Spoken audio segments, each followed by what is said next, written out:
हाँ बच्चों, सुप्रभात। तो अभी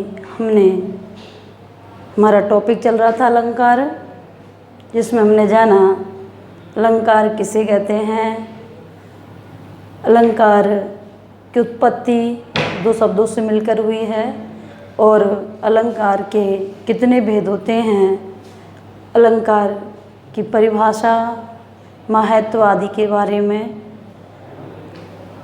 तो आपने अभी तक पढ़ा, हमारा टॉपिक था अलंकार, जिसमें आपको बताया अलंकार दो शब्दों से मिलकर बना है, अलम प्लस कार, जिसका अर्थ होता है अलम यानी शोभा, कार यानी करने वाला। जो शब्द शोभा बढ़ाते हैं, शोभा करते हैं, अलंकृत करते हैं, उन्हें अलंकार कहते हैं। अलंकार का शाब्दिक अर्थ होता है आभूषण या गहना। जिस प्रकार आभूषणों के प्रयोग से शरीर की सुंदरता में वृद्धि होती है, ठीक उसी प्रकार अलंकारों के प्रयोग से काव्य की सुंदरता में वृद्धि होती है। आपको बताया कि अलंकार के दो भेद होते हैं, शब्द अलंकार, अर्थालंकार। लेकिन हमारे विद्वानों ने अलंकार को तीन भागों में विभाजित किया, शब्द अलंकार, अर्थ अलंकार और उभय अलंकार। काव्य में जहाँ पर शब्दगत विशेषताएं उत्पन्न होती हैं उसे शब्द अलंकार कहते हैं, अर्थात जहाँ पर काव्य में शब्द के द्वारा चमत्कार उत्पन्न होता है या काव्य के सौंदर्य में वृद्धि होती है, वहाँ पर शब्दालंकार होते हैं। और जहाँ पर अर्थगत विशेषता उत्पन्न होती है या शब्द के अर्थ से काव्य में चमत्कार उत्पन्न होता है या काव्य के सौंदर्य में वृद्धि होती है, उसे अर्थ अलंकार कहते हैं। और जहाँ पर शब्द के अर्थ तथा शब्द के द्वारा या शब्द के अर्थ के द्वारा काव्य में चमत्कार उत्पन्न होता है या काव्य के सौंदर्य में वृद्धि होती है, वहाँ पर उभय अलंकार होता है। तो ये अभी तक हमने पढ़ा और अब हम पढ़ेंगे जैसे शब्द अलंकार के जो भेद थे, जो आपको बताए थे। शब्द अलंकार में अनुप्रास, यमक, श्लेष और पुनरुक्ति, प्रकाश आदि अलंकार जो आपको बताए थे। तो आज हमारा शब्द अलंकार के भेद जिसमें है अनुप्रास अलंकार, जिसके बारे में आज हम जानेंगे, पढ़ेंगे। अनुप्रास अलंकार।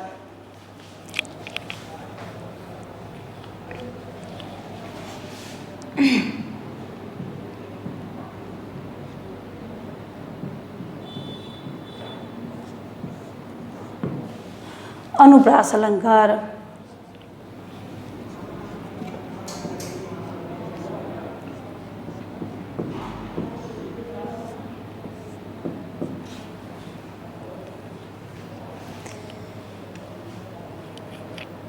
अनुप्रास अलंकार में होती है समान वर्ण की आवृत्ति।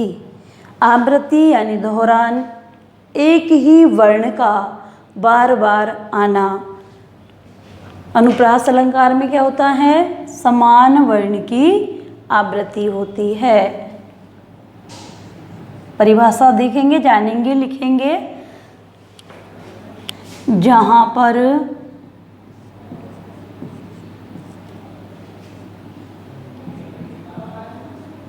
काव्य में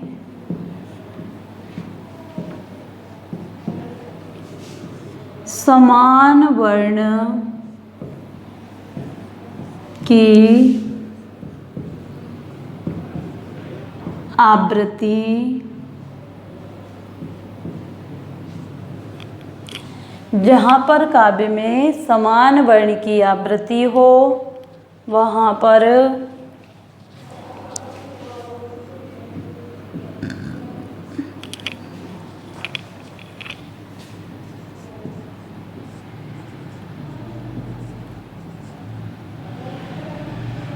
अनुप्रास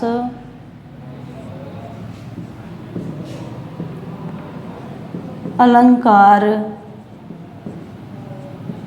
होता है। हाँ भाई, समझ में आया।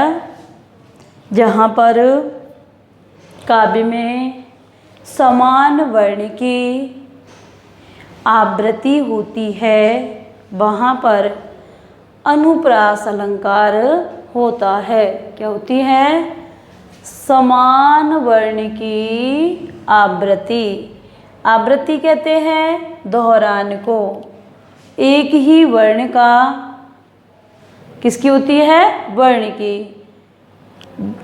जहाँ पर काव्य में समान वर्ण की, समान अक्षर की आवृत्ति होती है वहाँ पर कौन सा अलंकार होता है? अनुप्रास अलंकार होता है। जैसे उदाहरण जानेंगे।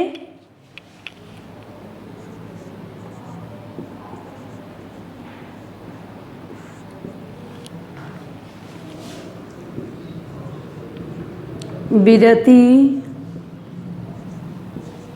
विवेक, विमल, विज्ञाना। विरति, विवेक, विमल, विज्ञाना। यहाँ पर बै वर्ण की आवृत्ति हुई है। किसकी आवृत्ति हुई है? बै वर्ण की। बै वर्ण की आवृत्ति होने के कारण यहाँ पर अनुप्रास अलंकार है। किस वर्ण की आवृत्ति हुई है? बै वर्ण की। तो यहाँ पर बै वर्ण की आवृत्ति हुई है, अतः यहाँ पर समान वर्ण बै की आवृत्ति होने के कारण यहाँ पर अनुप्रास अलंकार है। ठीक है, समझ में आई बात? अगला उदाहरण देखेंगे।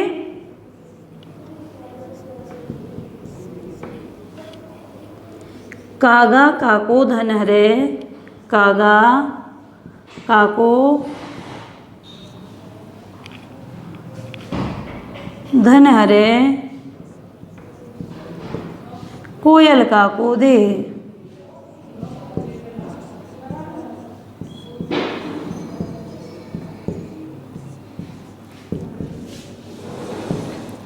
कागा काको धन हरे, कोयल काको दे। यहाँ पर किस वर्ण की आवृत्ति हुई है?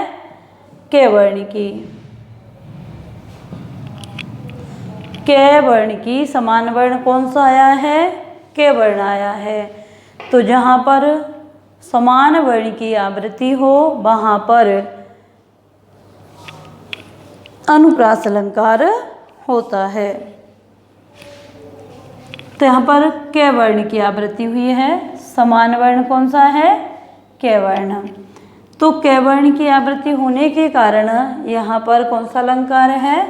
अनुप्रास अलंकार है। ठीक है, और उदाहरण देखेंगे आप। रघुपति राघव राजा राम।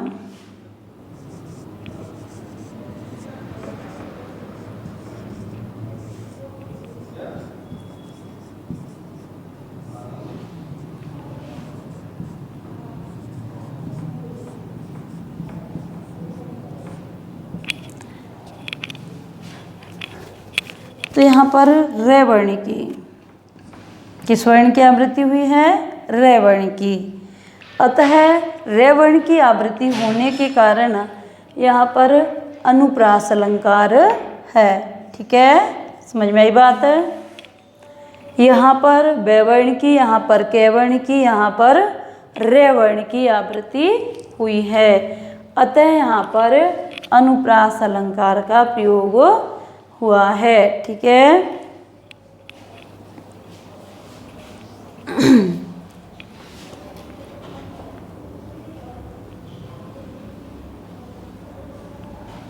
मुदित महीपति मंदिर आए, सेवक सचिव सुमंत सुहाए।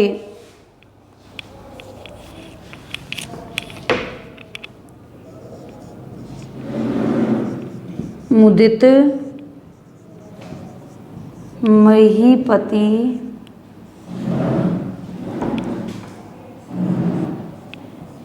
मंदिर आए। यहाँ पर मैं वर्ण की आवृत्ति हुई है। मुदित महीपति मंदिर आए, सेवक सचिव सुमंत सुहाए। अगला उदाहरण चाहे तो या इसी में लिख सकते हैं इसे। सेवक सचिव सुमंत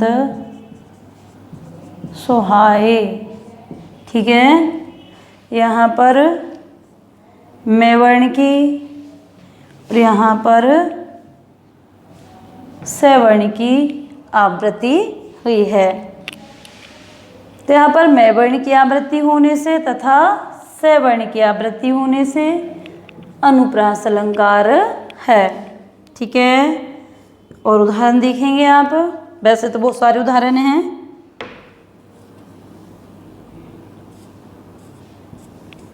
भगवान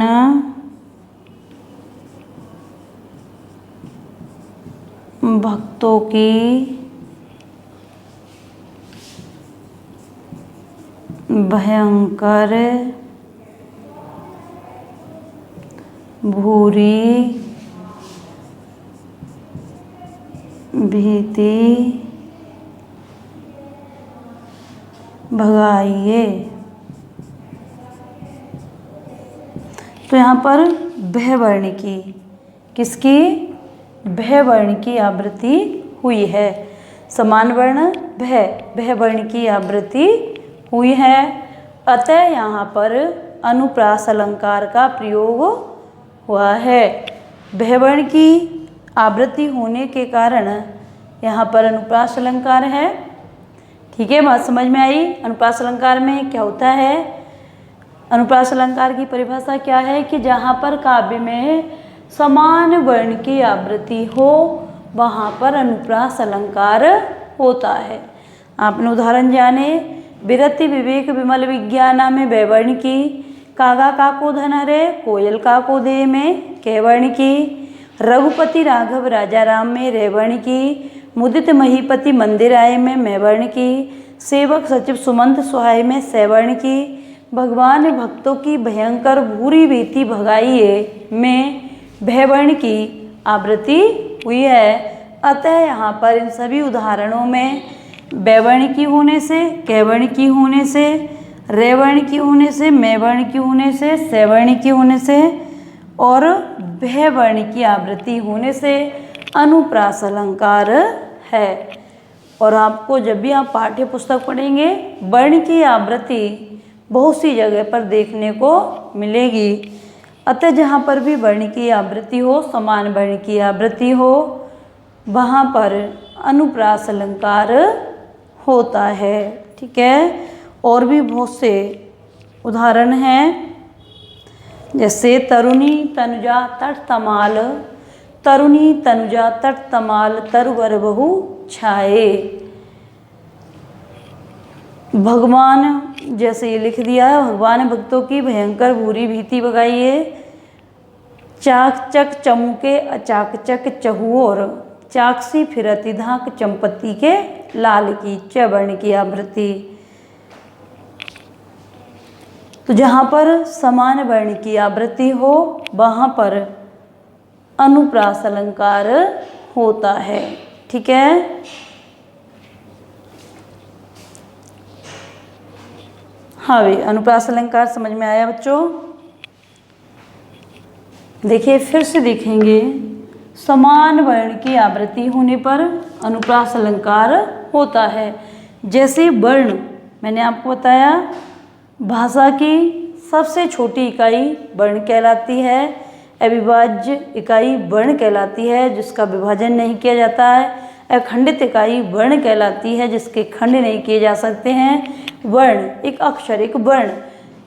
तो यहाँ पर बताया है समान वर्ण की जहाँ पर आवृत्ति हो वहाँ पर अनुप्रास अलंकार होता है। जैसे यहाँ पर वैवर्ण की आवृत्ति हो रही है, विरति विवेक विमल विज्ञाना में बी वैवर्ण। बे बे बे बे वर्ण की आवृत्ति हो रही है, अतः यहाँ पर अनुप्रास अलंकार है। कागा काको धनहरे के वर्ण की आवृत्ति हो रही है, कागा काको कोयल काको के वर्ण की आवृत्ति होने से यहाँ पर अनुप्रास अलंकार है।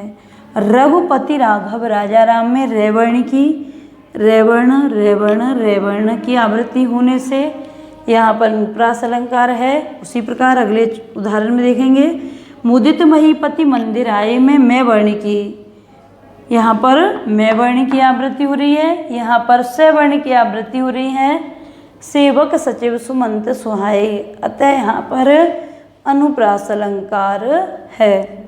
भगवान भक्तों की भयंकर बुरी भीति भगाइए में भी अनुप्रास अलंकार है, भयवर्ण की आवृत्ति है। इसी प्रकार जब भी आप पाठ्य पुस्तक पढ़ेंगे उसमें काव्य भाग पढ़ेंगे, काव्यांश पढ़ेंगे, कविता पाठ पढ़ेंगे, उसमें जब भी वर्ण की आवृत्ति हो वहाँ पर अनुप्रास अलंकार होता है।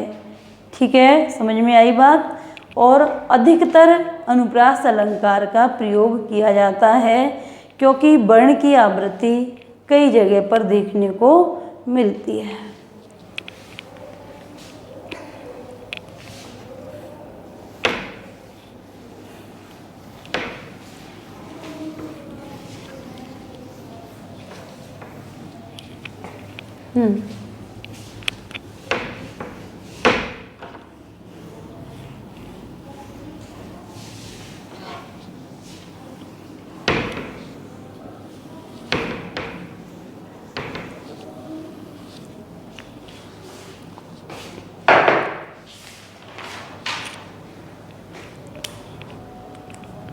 अभी अनुप्रास अलंकार के बाद आता है हमारा यमक अलंकार। ठीक है, जो कि शब्द अलंकार का भेद है।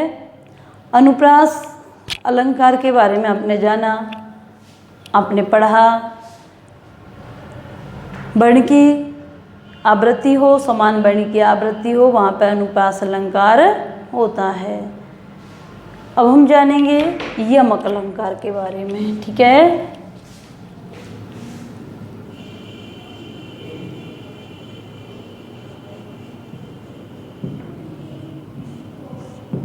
यमक अलंकार काव्य में जहाँ पर समान वर्ण की आवृत्ति हो वहाँ पर अनुप्रास अलंकार होता है, लेकिन काव्य में जहाँ पर समान शब्द की आवृत्ति हो वहाँ पर यमक अलंकार होता है। समान शब्द की आवृत्ति हो लेकिन उसके अर्थ अलग अलग हो। यमक अलंकार की परिभाषा जानेंगे।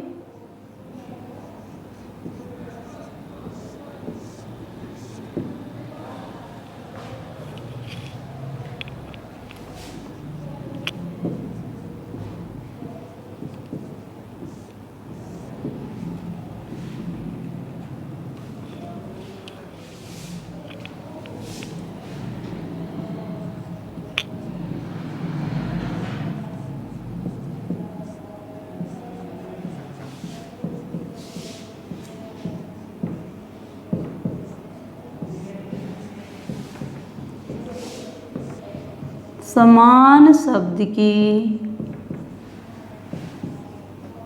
आवृत्ति हो तथा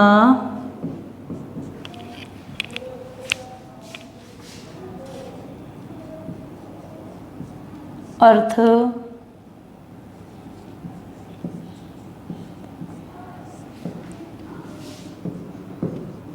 अलग अलग हो,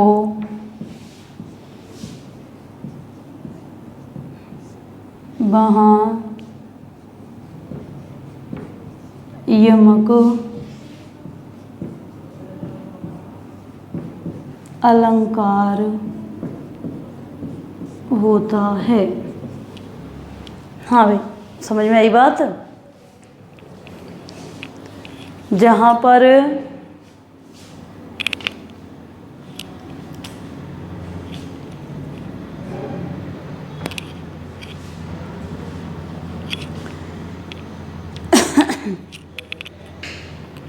काव्य में जहाँ पर समान शब्द की आवृत्ति हो, समान शब्द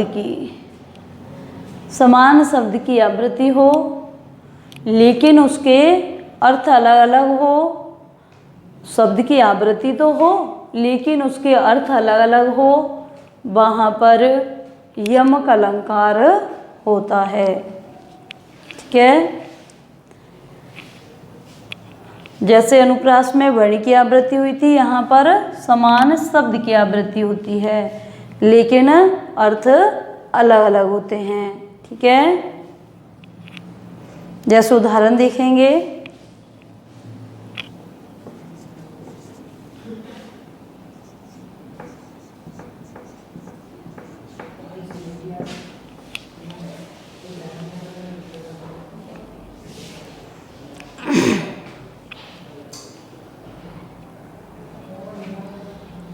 हाँ भाई, उदाहरण देखेंगे इसका यमक अलंकार का।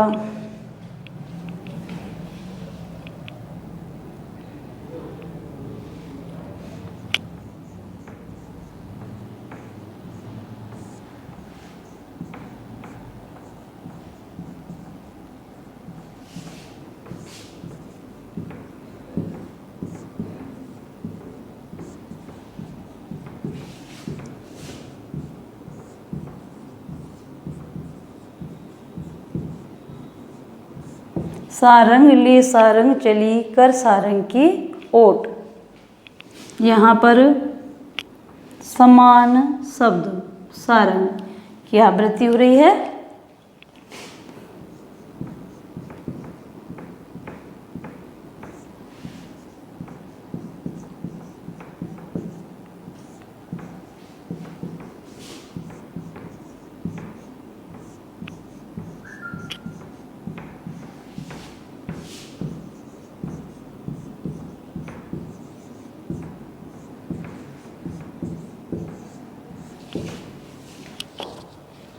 सारंग ले सारंग चली कर सारंग की ओट, सारंग झीनी जान कर सारंग कर गई चोट।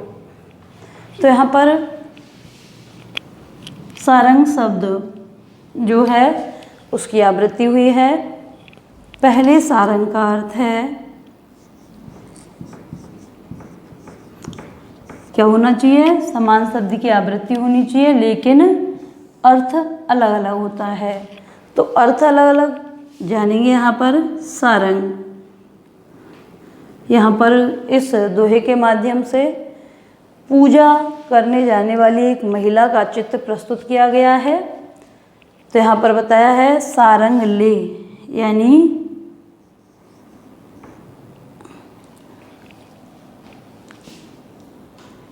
सारंग यानी दीपक। दूसरे सारंग का अर्थ है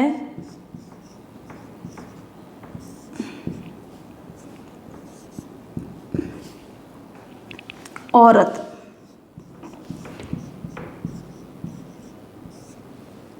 सारंग ले सारंग चली कर सारंग की ओट। तीसरे सारंग का अर्थ है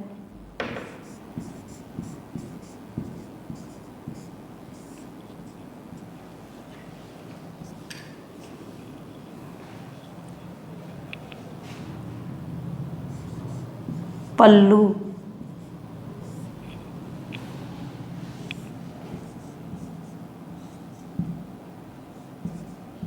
सारंग।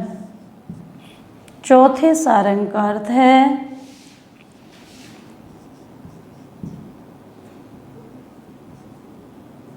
साड़ी। झीनी यानी महीन, बारीक, या हम कह सकते हैं नेट की। ठीक है, झीनी, महीन। सारंग। पांचवें सारंग का अर्थ है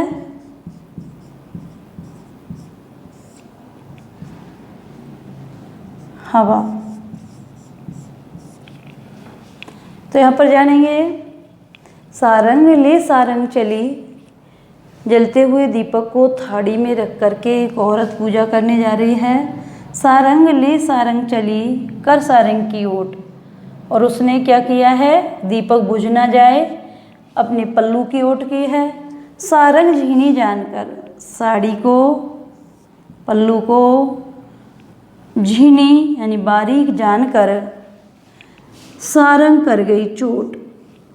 सारंग यानी हवा चोट कर गई अर्थात दीपक को बुझा दिया। तो यहाँ पर पहले सारंग का अर्थ दीपक है, दूसरे का औरत है और तीसरे का पल्लू है। चौथे सारंग का अर्थ है साड़ी, पांचवें सारंग का अर्थ है हवा। अतः समान शब्द की आवृत्ति हुई है और प्रत्येक बार अर्थ भी अलग अलग निकला है।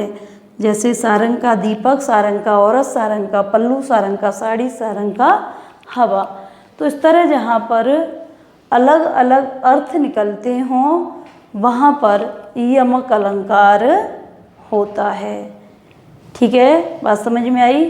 अनुप्रास अलंकार में समान वर्ण होते हैं, समान वर्ण की आवृत्ति होती है, जबकि यमक अलंकार में समान शब्दों की आवृत्ति होती है। ठीक है, लेकिन अर्थ अलग अलग होते हैं। और अब हम इसके यमक अलंकार के और बहुत से उदाहरण और पढ़ेंगे, जानेंगे, लेकिन कल। ठीक है।